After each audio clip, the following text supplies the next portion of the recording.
My pleasure to be here. No, no, no. I've been here many times, in fact, but not in a while. Last time I was here, I was working with an amazing Spanish and Galician artist called Carlos Nunez, and we were here doing some lovely concerts for an album that I did with them.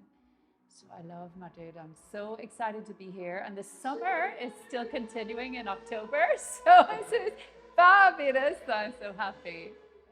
That's right, in the closing days of 1995 at a Christmas concert. It was December, and I was singing with a choir called Anuna, and he was in the audience. I didn't know he was in the audience. I was singing a song that he composed that the choir used to sing called Winter, Fire and Snow. And I didn't know at the time he was there and that he had had his song accepted into our national finals. But that the artists that sang the song, the recording, they were off on an international tour. They weren't available, so he needed to find a singer to sing this song. And when he heard me sing, he said, "That's my singer." And he approached me afterwards. He gave me his card. He said, "Can you contact me after Christmas? I have a project I'd like to discuss with you." And that was how it all happened. Yeah.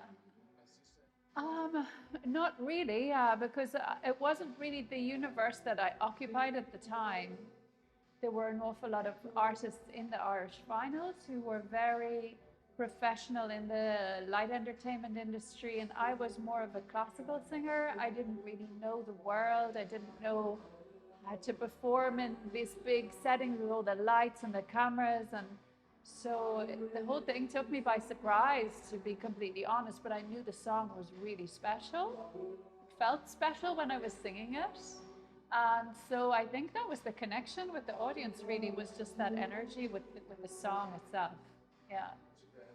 Yeah, it was very intimidating, really intimidating, because it was the first time I'd been in an arena there were 9 or 10,000 people in the room. And it was a really big deal. It was really busy. It was a huge TV production. As I say, I didn't have that kind of experience. I kind of felt a little bit like an imposter, like I was, living someone else's dream, because all of these other people were this was their life.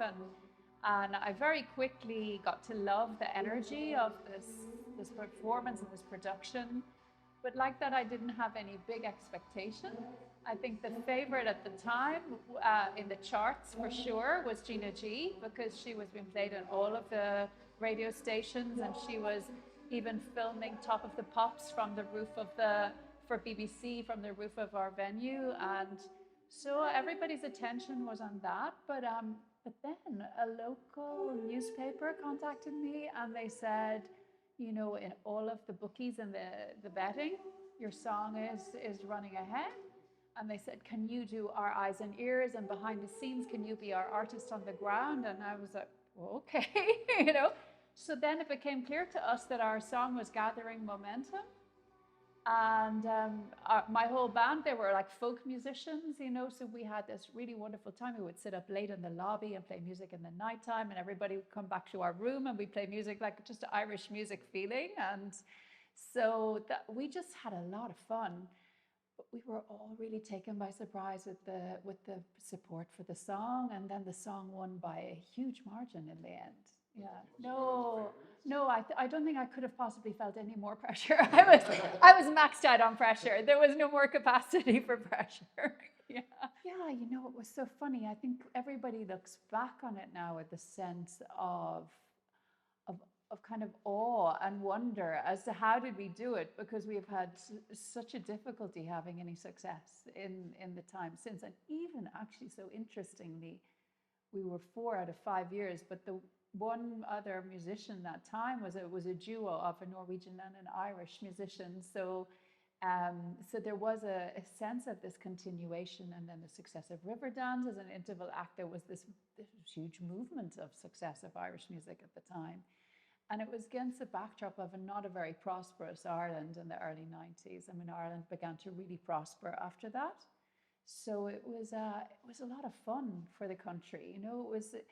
Eurovision was considered very fun and light and happy. And so it brought a lot of happiness, and a sense of doing anything with your Irish flag is always a good thing. So, you know, people on the street would say, oh yeah, well done, thanks for what you did, you know, but Ireland is very laid back in a sense of nobody really gets in your face about anything. You're always kept on the ground, you know, it's always you're one of us and we like what you did for us and well done, you know, we're proud of you. Yeah, completely. Yeah, like, I mean, I can say immediately, completely changed my life because I was destined to be only a classical musician. This was my path. I was singing in professional choirs. I was singing like early Baroque music. This was my training. This was my passion. And I sang a lot of folk music for enjoyment, but not so much. And then all of a sudden, I realized that I could just have this, and I could sing any kind of music I wanted to. All of the world of music just exploded for me. And for me, in my own mind, it was the connection that I had with the audience, the fans of Eurovision that were so passionate, everybody who kind of came together in this community. I realized that the difference in culture, the difference in songs, the difference in genre, be it classical, jazz, folk, pop, dance, rock, they all break down because the only thing that really matters was this connection that you have with the audience. And I was so lucky to get that connection so young in my career and realize that the actual music is just it's just a vessel, it's just a vehicle to allow people to connect. And it was a wonderful, wonderful blessing in my life. Yeah, yeah. I mean, I think every artist has to experience the Eurovision from the other side at some point afterwards, but you always remain inside the inner family as a winner, which is it's a wonderful blessing. And I love to attend Eurovision now and see, I completely understand what the person is feeling on the stage. I totally get it. I can see their preparations, their anxieties, but the production now is so extraordinarily complicated. I was in Liverpool this year and I never saw anything like the technology, and the production was really, really amazing. But I think that the changes that I feel that I was very lucky personally because of my background in classical music, etc. I was very lucky to be the last country or the last year that had live orchestra. But I understand the limitations of live orchestra, how it didn't suit every act, you know. So, but I feel lucky to have sung with live orchestra. So personally, I was glad to have done that. But I think two most positive changes, in my view, are the emergence of social media, because it allows the community to connect from everywhere, all over the world. And the community of Eurovision fans and the Eurovision network on social media is a beautiful place to be. I mean, it really is. There's not very much negativity at all, you know, and any hater or anybody who comes on with any negativity is quickly drowned out by a million voices saying, you're not welcome here, this is all about love, you know. So I think I love that, and I also love the fact that the audience gets to have a say in the voting, which is another change that came since mine. I wouldn't bring the orchestra back. No, I wouldn't bring the orchestra back. I think it would take from the agility that is necessary with the complex production now. The production has become so complex. It needs to be agile and fast and quick. And I think an orchestra is just a very weighty, heavy entity within that. So what would I change for the better? You know, I think that the people who do Eurovision do it so well. I think they're always watching what they're going to change for the better. And each country that takes it on, their own broadcaster, they're always looking at how can we improve, and there's always improvements every year. So I think it's actually evolving constantly for the better. I mean, I think it's so big now, it's so many entries, and some people say, oh, it lasts forever, it goes on forever, etc. But I think that the semi-finals really work that out. I think that's great. So I actually think that it's really good. I think that it's incredibly successful as it is, and there's not anything I can think of right now that I would change at all. Yeah, yeah. I think it's interesting because Ireland and the UK kind of move in the same space to do with an awful lot to do with media and music, and I think for a long time the potential opportunity for the artist in Eurovision as a platform was not taken as seriously in both Ireland and the UK as it was on mainland Europe, because it hadn't got the same prestige for an artist as it did in the UK and Ireland. It was considered a little bit peripheral to the serious music industry. And I think this was a big mistake.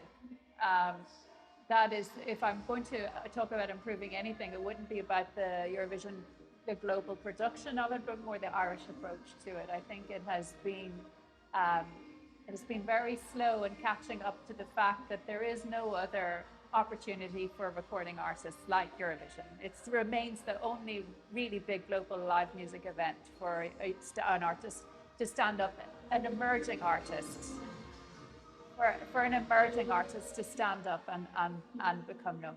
So I think that finally this is becoming recognised, in the UK are beginning to take it far more seriously, and Ireland also, I think, will take it more seriously, and following on from that, insofar as if the media get behind it and support it and see it as being, you know, a really cool, viable way to build an artist, then an awful lot of the artists who might have thought that it wasn't serious enough for them would participate. So it's a matter of attracting the core artists to the project in the first place through supporting how it's perceived in the country. The best Irish song ever in Eurovision. Oh my God, I can't say because they're all my friends. What can I do? Oh my gosh. Oh, you know, I can't. Yeah. From any other country. Oh, okay. So lately, a couple of years ago, I absolutely adored the Greek entry with the Norwegian Greek singer Amanda. Yeah. Die Together, isn't that it? Love that song. Absolutely adore that song. That's been my favorite song of recent Eurovisions for a long time. Really love it. My favorite ever is Poupée de Cire. That's my favorite ever. Yeah. I mean, you can just encapsulate it in one word, which is love. That's the best thing.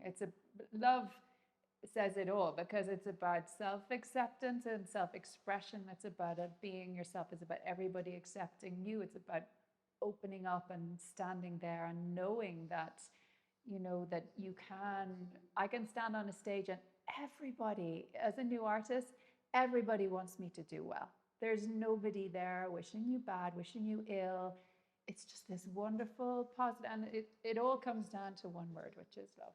Well, it's my pleasure, and we just got to do this.